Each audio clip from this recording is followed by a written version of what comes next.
नमस्कार. मावळ 24 तासमध्ये आपलं स्वागत. मी महादेव वाघमारे. मावळ तालुक्याचं मुख्यालय असलेल्या वडगाव नगरपंचायत हद्दीतील भावाने आणि बहिणीने गिनीज वर्ल्ड रेकॉर्ड केलेला आहे आणि यामध्ये मावळ तालुक्यासह पुणे जिल्हा आणि महाराष्ट्रामधनं त्यांचं कौतुक होत आहे. स्केटिंगमध्ये गिनीज वर्ल्ड रेकॉर्ड जे केलेलं आहे, या रेकॉर्डच्या संदर्भात त्यांची जी स्पर्धा झाली होती, ही स्पर्धा 25, 26, 27 ही 3 दिवस होती. 53 तास स्केटिंग केलेली आहे आणि गेल्या 3 वर्षापासून हे भाऊ आणि बहीण स्केटिंगची प्रॅक्टिस करतात. यामध्ये डान्सची प्रॅक्टिस आहे आणि एक हरहुन्नरी व्यक्तिमत्व. तर आम्ही प्रत्यक्षात त्यांच्याकडनं जाणून घेणार आहोत. माणसामध्ये कुठली ना कुठली कला पाहिजे. यामध्ये जर स्केटिंग पाहिलं की 4 चाकाची स्केटिंग असती तर त्याचा बॅलन्स भेटतो, पण सरळ रेषेमध्ये असणारी ही स्केटिंग आहे, याचं जे बॅलन्स आहे. आणि यामध्ये जे काही भाऊ आणि बहीण आहेत, त्यामध्ये जी बहीण आहे तिचं नाव आहे या ठिकाणी निक्षिता नितीन पाटील आणि तिचा छोटा भाऊ आहे मोहित नितीन पाटील. आम्ही त्यांच्याकडनं जाणून घेतो. प्रथम तुझा अल्प परिचय सांग. माझं नाव निक्षिता नितीन पाटील. माझे मम्मीचं नाव मनीषा नितीन पाटील. पप्पांचं नाव नितीन देवीदास पाटील. मी RKS पप्पा CRPFमध्ये आहे, मथुरा काशीमध्ये. मम्मी हाऊसवाईफ आहे. कुठं शिकते? RKS Shri Ramesh Kumar Sane English medium स्कूलमध्ये. तुझं नाव आणि कितवीला आहे तू? काय? माझं नाव मोहित नितीन पाटील. मी 6th स्टँडर्डला शिकतो, RKS रमेश कुमार साने. मग तुम्ही स्केटिंगची प्रॅक्टिस कधीपासून केली? काय? आम्ही 3 वर्षापासून स्केटिंगची प्रॅक्टिस करतो. पण तू किती वर्षापासून करतो? मी पण 3 वर्षापासून स्केटिंगची प्रॅक्टिस करतो. कुणाची प्रेरणा घेतली तू? मी मम्मी पप्पा, पॅरेंट्स, सर.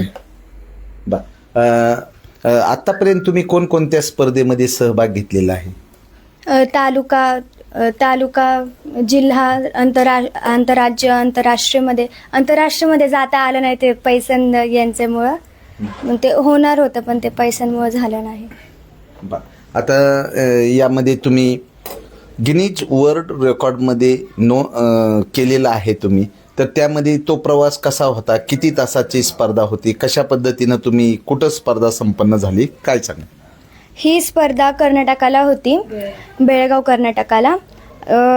23, 24, 25, 26 आणि 27 एवढे दिवसांची होती. 23ला रिपोर्टिंग होती, 24ला मेडिकल होतं आणि 3 दिवस मग लगातार स्केटिंग होती.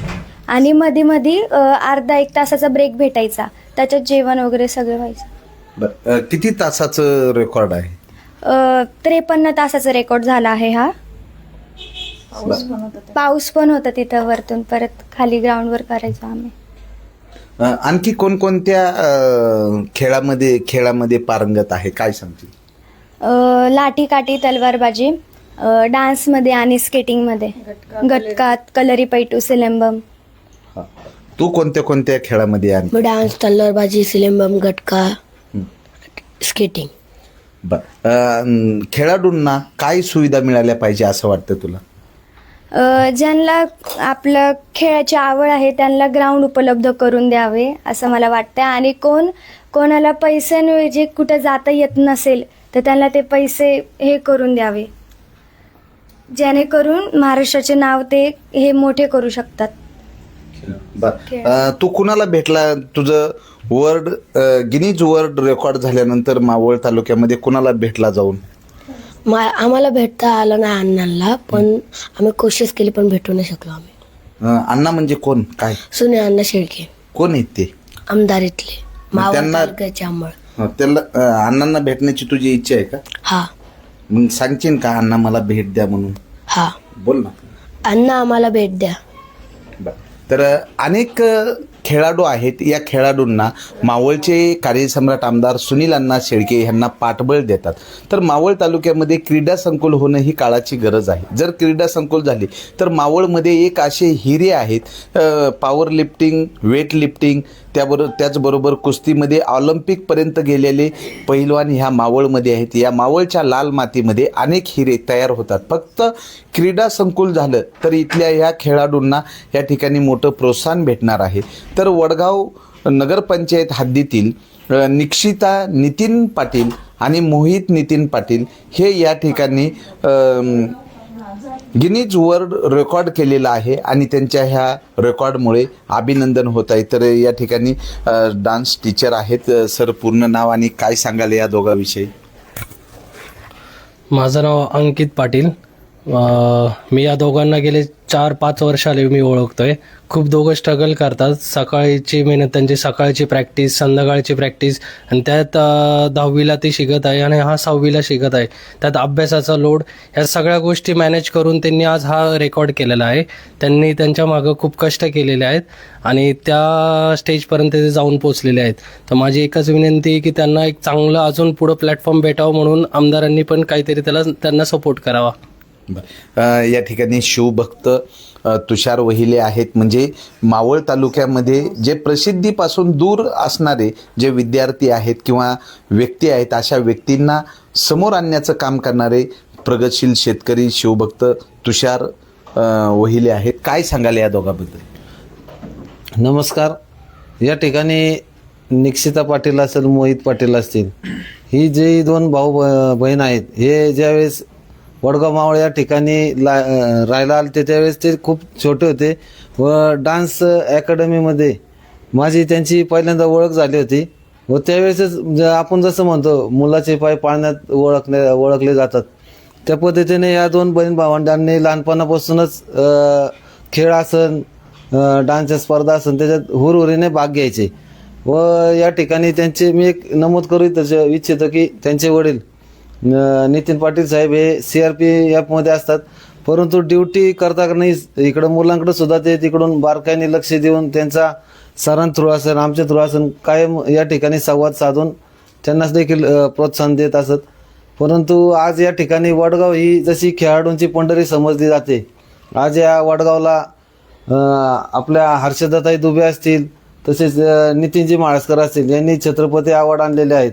असे मोठमोठे खेळाडू असतील, कुस्तीमध्ये असतील, वेट लिफ्टिंग, पॉवर लिफ्टिंगमध्ये असतील. परंतु आता या खेळापुरतंच मर्यादित न राहता वडगाव आता थोडंसं पुढं चालले. निक्षिता असेल, मोहित असेल, यांच्या वतीने आज स्केटिंगमध्ये या ठिकाणी वडगावला आंतरराष्ट्रीय मेडल आलेलं आहे. ही खरंच वडगावसाठी देखील अभिमानाची बाब आहे. तसंच मावळ तालुक्यासाठी सुद्धा अभिमानाची बाब आहे. मी या ठिकाणी खासदार साहेब श्रीरंग आप्पा बारणे व तसेच आमदार साहेब सुनील अण्णा शेळके यांना खेळाडूंच्या वतीने विनंती करतो की मावळ तालुक्यात एक भव्य दिव्य असं क्रीडा संकुल उभं राहावं, जेणेकरून हे जे खेळ आहेत ते प्रत्यक्षात आपल्या मावळातील मुलामुलींना या ठिकाणी खेळता येतील. या ठिकाणी निक्षिता नितीन पाटील आणि मोहित नितीन पाटील याची आई आहे की वडील हे CRPF असतात, केंद्रीय रिझर्व्ह पोलीस बल.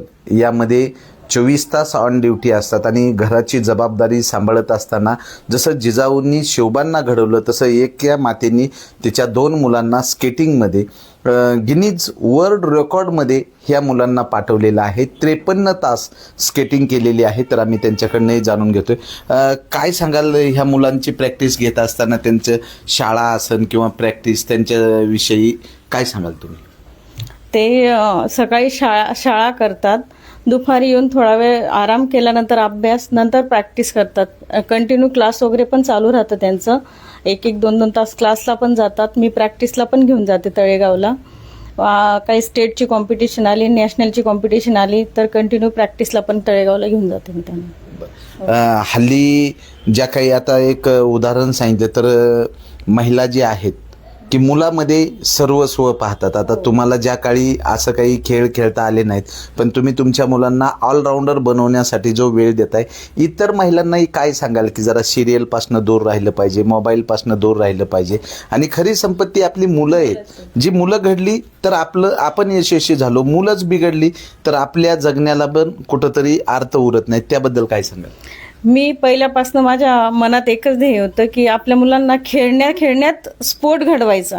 त्या दोघं स्पोर्टर झालेत, त्यांना मोबाईलपासून पण मी दूर ठेवलं आहे. कंटिन्यू क्लासेसमध्ये ते खेळतात पण आणि शिकतात पण. बाकी महिलांना माझं हेच हे की तुम्ही थोडा वेळ आपल्या मुलांसाठी द्या आणि त्यांना थोडंसं म्हणजे क्लास वगैरे जॉईन करा. लाठीकाठी म्हणा, तलवारबाजी, स्केटिंग, डान्स. अभ्यास तर आपण घेत राहतो, मुलं करत राहतात, पण काही ॲक्टिव्हिटी अशा असतात की मोबाईलपासून दूर राहणं हे महत्त्वाचं आहे.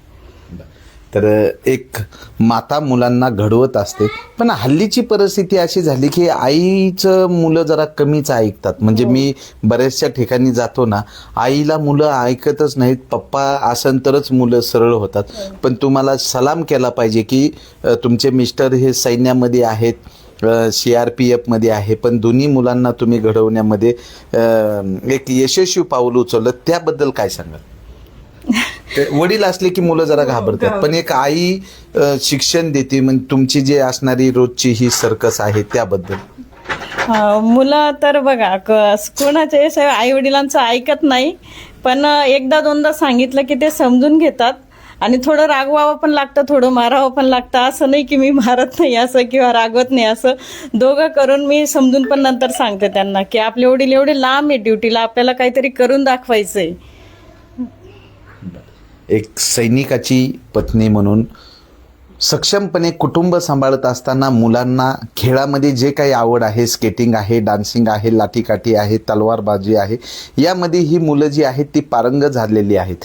आणि मोबाईल गेमपासनं दूर करून स्वतः हे फिजिकली गेम खेळतात, त्यामुळे ते तंदुरुस्तही आहेत. आणि आज वडगाव नगरपंचायत हद्दीतील गिनीज वर्ल्ड रेकॉर्डमध्ये ज्यांची नोंद झालेली आहे, निक्षिता नितीन पाटील आणि मोहित नितीन पाटील या भावा बहिणीचं कौतुक होत आहे. आणि खरंच त्यांचा आम्ही एक स्टेप पाहणार आहोत की कशा पद्धतीनं जी ही स्केटिंग आहे त्यांना हे बक्षीस मिळालेलं आहे. कमी जागेमध्ये पण ते एकदम प्रॅक्टिस करतात आणि जागेचा अभाव आहे. तर क्रीडा संकुल झालं तर असे अनेक मावळे तयार होऊन आपल्या मावळचं नाव भारताचं नाव जगामध्ये प्रसिद्ध करू शकतात. तर कमी जागेमध्ये हे प्रॅक्टिस करतायत. तर जे गिनीज वर्ल्ड रेकॉर्ड जे आहे यामध्ये किती मीटर तुम्ही कुठले कुठले खेळ खेळलेले स्केटिंगमध्ये? त्या रेकॉर्डमध्ये 2 रेकॉर्ड असे झालेले की एक 100 मीटरचा एक रेकॉर्ड होता, जो फक्त स्केटिंगमध्ये दोघं टोवर चालवायचे, म्हणजे असे चालवायचे होते. मग त्याच्यात कोण पडलं तर त्यांना डायरेक्ट डिस्क्वालिफाय होतं. म्हणजे हा एक रेकॉर्ड होता. आणि एक 53 हवाचा एक रेकॉर्ड होता. तू काय सांगशील? मी म्हणजे तो रेकॉर्ड मला करता आला तेवढं मी सांगू शकतो. आपण त्याच्यातले हे झालं, मला त्रास झाला. तर अशा या खेळाडूंना जे काही वातावरण निर्मिती करून दिलेली आहे. बरं, तुम्हाला या खेळामध्ये प्रोत्साहन देणारे तुमचे जे सर आहेत त्यांचं काय नाव? राहुल लोंबा सर, त्यांनी खूप आम्हाला सपोर्ट केला ह्या स्केटिंग बद्दल. ते पण पार्टिसिपेट होते आमच्यासोबत. बरं, आणखी तुमच्या शाळेतले सर, पुन्हा इतर कुणी मार्गदर्शन केलं? आमचे डान्सचे सर अंकित सर, लाठीकाठीचे सर किरण आडागळे सर, आणि आमचे स्केटिंगचे सर तर राहुल सर, आणि विशाल काकांनी पण आम्हाला सपोर्ट केला आहे. सो त्यांचे आणि तर अशा पद्धतीनं शेकडो मेडल्स या ठिकाणी या छोट्यांनी मिळवलेले आहेत आणि हे मेडल इतरांना प्रेरणा देत आहेत. मावळ 24 तास प्रतिनिधी महादेव वाघमारे, धन्यवाद.